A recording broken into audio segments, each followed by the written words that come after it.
سلامونه او درنښت پام وکړئ د دې ساعت خبرونو ته خو په سر کې هم د مهمو خبرونو سرټک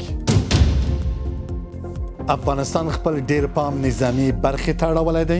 مولوي حیات الله مهاجر فرحي وایي اسلامي امارت د اقتصادي او نورو ګڼو برخو په پرتله څو برابره پام پوځي صنعت پرمختګ ته اړولی دی زموږ هیواد په نظامي برخه کې په اقتصادي برخه کې په ټولو برخو کې الحمدلله ډېر پرمختګونه لري نظامي برخه کې تاسو ولیدل چې دا څه وخت چې زموږ د افغانستان د پاکستان د پوځي رژیم سره ستونزه راغلې ده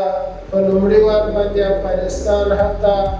اسلام آباد او پېښور او بلوچستان او نورې سیمې مستقیم هدف وګرځولې په عراق کې د امریکای او سعودي ګډ هوایي بریدونه د امریکا او سعودي عربستان هوایي ځواکونو د عراق په صلاح الدین ولایت کې د ایران پر ملاتړ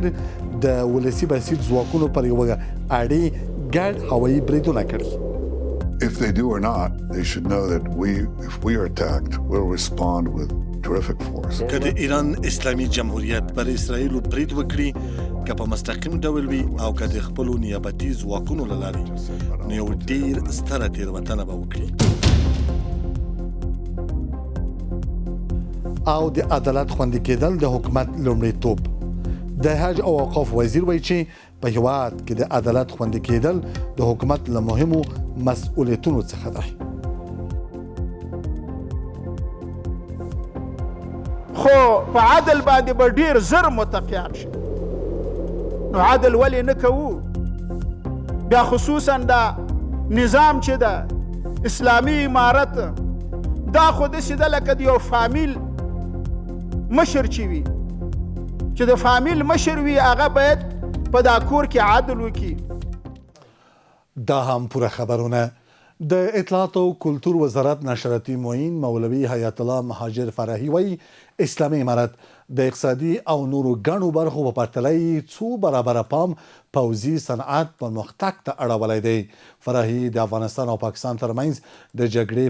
پر مهال پر اسلام آباد پېښور او بلوچستان کې د اهدافو په نښه کول د دې هڅو ښکاره ثبوتونه یاد کړل ښاغلي فرحي زیاته کړې د پاکستان له لورې د کړکېچ رامنځته کېدو وروسته د اسلامي امارت هوایي ځواکونو د ډیورن فرضي کرښې هغې غاړه ته یو شمېر مهم اهداف په نښه کړي دي د نوموړي په خبره دغه اقدامات د افغانستان ارزښتونو خپلواکۍ او ګټو د دفاع په برخه کې د حکومت پیاوړی هوډ څرګندوي هغه په عین حال کې ویلي د پوځي پیاوړتیا د چټکتیا او پرمختګ لپاره لا ډېرې هڅې روانې دي څو افغانان وکولی شي د خپلې خاورې ساتنه په ښه توګه وکولی شي زموږ هیواد په نظامي برخه کې په اقتصادي برخه کې په ټولو برخو کې الحمدلله ډېر پرمختګونه لري نظامي برخه کې تاسو ولیدل چې دا څه وخت چې زموږ د افغانستان د پاکستان د پوځي رژیم سره ستونزه راغلې ده په لومړي وار باندې افغانستان حتی اسلام آباد او پېښور او بلوچستان او نورې سیمې مستقیم هدف وګرځولې دا د دې څرګندوي کوي چې زموږ او ستاسو نظام او حکومت دا په نظامي برخه کې پیاوړی دی او په دې برخه کې څو چنده لکه څنګه چې موږ په غنیزو پروژو کې اسلامي امارت کار کوي په نظامي برخه کې څو چنده تر دې هڅې او کوششونه روان دي چې په دې برخه کې موږ د خپلې خاورې د خپل حریم او د خپلو ارزښتونو دفاع په ښه توګه باندې وکړلی شو په دې اړه د لا بحث په موخه د پوځي او سیاسي چارو شنونکی اختر محمد راسخ را سره مېلمه دی راسخ صاحب تاسو هم ښه راغلاست وایم په اوسنیو سیمه ییزو امنیتي شرایطو کې د افغانستان پوځي ځواکمنېدل څومره مهم دي بسم الله الرحمن الرحیم ګران قدر فرید صاحب سلامونه تاسو ته او تاسو د پروګرام ټولو لیدونکو اوریدونکو او تخنیکي همکارانو ته وړاندې کوم په ننني شرایطو کې داسې ویلی شم چې افغانستان لپاره پوځي کوم اصول چې د فوز د پیاوړتیا لپاره د فوز د ځواکمن کېدو لپاره لازم او ملزوم بولم دا د نننی دولت مدارانو دنده بولم چې د تعرضاتو په وړاندې د افغانستان فوزي ځواک ته توجه وشي او تر څو پورې فوزي ځواک هم ځمکنی او هم هوایي او هم دفاعي راکټونو په لړ کې د افغانستان د حاکمیت نه د افغانستان د تمامي ارضیت نه دفاع وکړي او وسو کولای د خپل وطن د دفاع په خاطر ځواکمن هوایي او ځمکنی قوا ولرو تر څو پورې د دښمن په وړاندې د دښمن د تعرضاتو په وړاندې کپ شپې او کپ ورځ وي دفاعي حالت مو غختلای وي او په سرعت سره وشي کولای د دښمن تعرضي حالات په د دفاعي حالاتو په لړ کې مونږ وسو کولای دوی د ماته سره مخامخ وو نو بنان تاسو ته به تر معلومه ده چې پاکستان تکرارتاً د افغانستان هوایي حریم او نقصي او د افغانستان کې بمبار او راکټي بریدونو ته لار خپل کړی دا او ډیر ظالمانه کړنو ته ورژنه ته ولسونو د تباہي او د ډیورند کرخه سره د کولو ورانول دغه په دغه لړ کې زه فکر کوم چې افغانستان باندې فرض عین دی په افغانانو باندې چې د خپل د وطن د دفاع په خاطر د خپل د حاکمیت د دفاع په خاطر د خپل د ولسونو د عزت او د خوندي کولو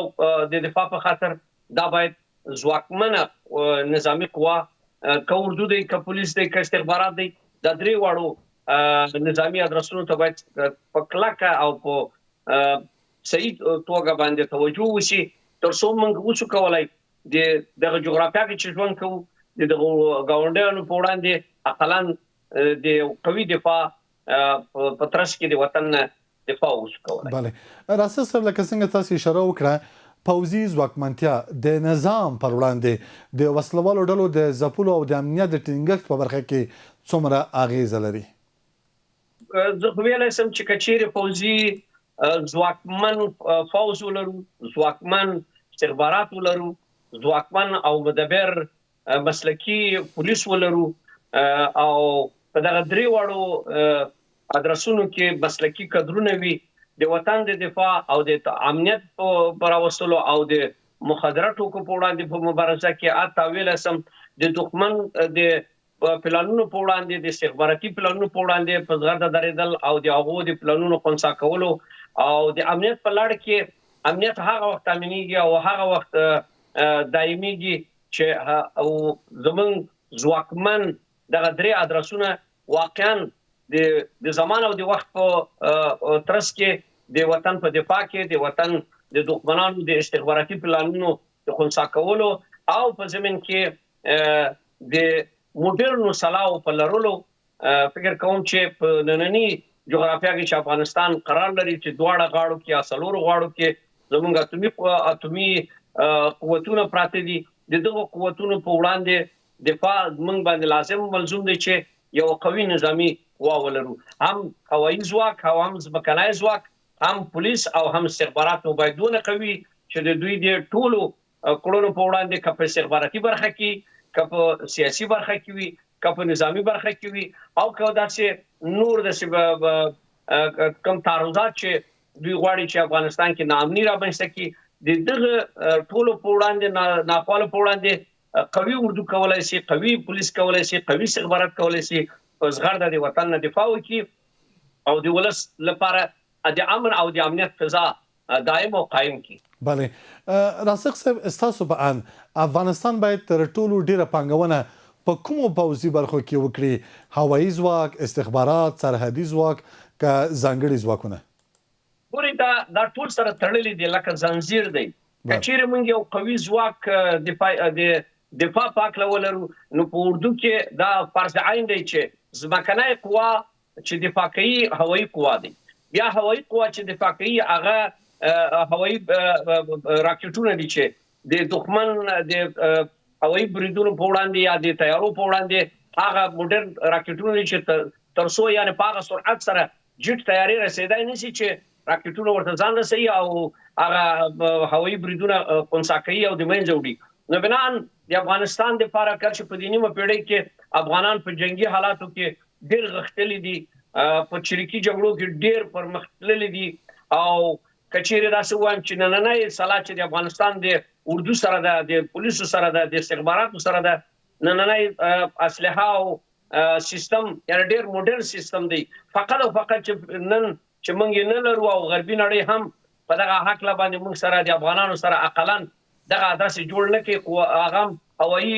ځواک دی او هوایي دفاعي هوایي دی، راکټونه موږ نه لرو او هوایي ځواک مو ضعیف دی چې تیارې ضرورت دی، جټان ضرورت دی. نو که چیرې نننی نظام اردو توجه د هوایي ځواک ته وکړي او د هوایي د دفاعي هغه د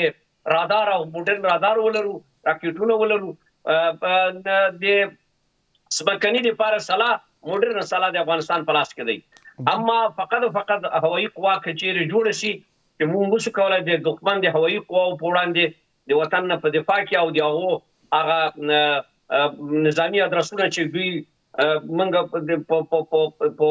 په جګړې ایزو حالاتو کې پکار دی هغه په نخښه کې په هوایي بریدونو کې هغه په نخښه کېږي، یا په هوایي راکټونو هغه راکټونه چې اقلا د دفاع لپاره دی د هغه هم موږ وسنه لرو. ولې نه موږ سکاټ لرو، نه لونال لرو، نه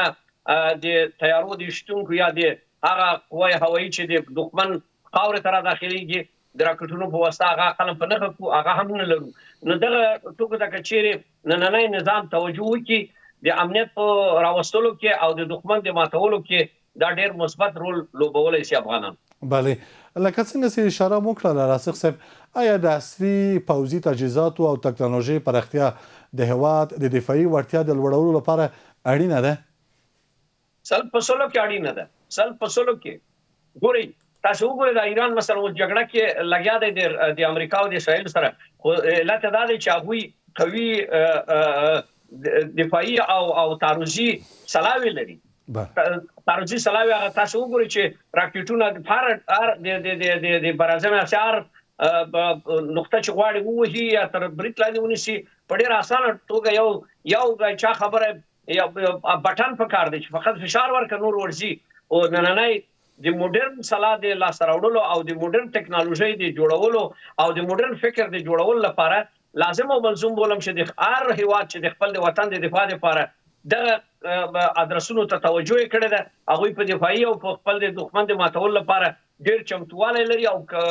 تاسو وګورئ زموږ پاکستان هیواد مثلا ځان اتومي قدرت ورسوي، څنګه ورسوي؟ افغانستان باید اتومي قدرت وای. افغانستان په هغه وخت چې پاکستان لا جوړ شوی نو موږ اردو لرله، موږ قوای هوایي لرله، موږ قوای زمینی لرله، موږ هر څه لره، مګر دا چې زموږ هر څه لاړه او نن پاکستان هر څه لري او موږ باندې د شپې په تیارو کې راځي او بمبار کوي او موږ اقلا هغه د یو د دوی تیاری په نښه نشو کولی. کنه په زرهاو د تشتنګر د امریکا راغی، په زرهاو پلوفای راکټونه د روسیې راغله، دلته دا په زرهاو ټانکونه هم لرو، د په زرهاو دافع هواوې هم لرلې، په زرهاو موږ قوای هوایي موډرنه قوای هوایي لرله چې حتی هغه میګونه لا اوس هم موډرن دي چې هغه وخت افغانستان لرله. یعنی میگ 32 میگ 28 میگ 21 دا موډرن راکټ تیاری وي. اما اکسسول دا ټول دغه جګړو په لوبه کې پاکستان همدغه لپاره سترګې ګنډلې وي چې افغانستان ضعیف سي، افغانستان حدود منځ لاړ شي، افغانستان دفاع حالات ونه لري، تر څو دوی وشي کولای یمن په خاور باندې تعرض وکړي او افغانان ونشي کولای د ډیورند کرښې معادله په نړیوال بیس کې او په سیمه ییز بیس کې پورته کړي د خپل د وطن د ازادۍ لپاره، د خپل د خاورې د ازادۍ لپاره، د خپل قام د ازادۍ لپاره اقلا دوی خپل چغه او ناره پورته نه کوي او د میدان ته ونه دانګي. د دغه اهداف لپاره د افغانستان اردو، د افغانستان پولیس، د افغانستان استخبارات قرباني شوی ده. حتی د افغانستان ولس په مینوهاو قرباني شول.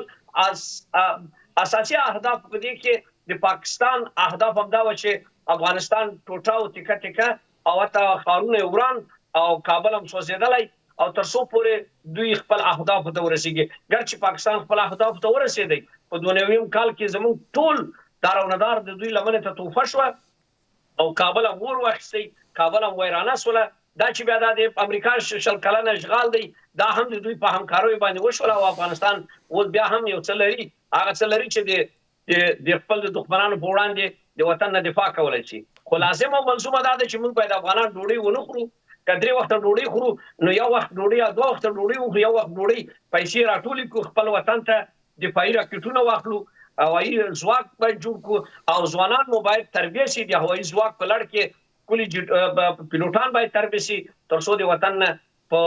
هغه شانداره توګه باندې دفاع وشي کولای. بله راسخ صاحب د وروستۍ پوښتنې په توګه آیا یوازې پوځي ځواک د امنیت د ټینګښت لپاره بسنه کوي که سیاسي استخباراتي او اقتصادي تدابیر هم اړین دي؟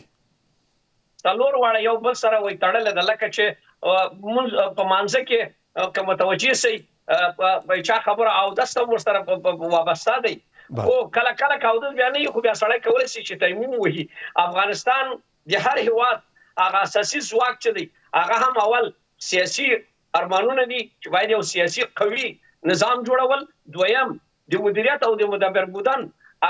کدرونه باید ولري چې هغه وشي کولی هغه دنده چې ورته وسپارل کېږي هغه په صحیح صورت سره په مسلکي ډول سره پر مخ وشي. درېیمه خبره اقتصاد مهم دی.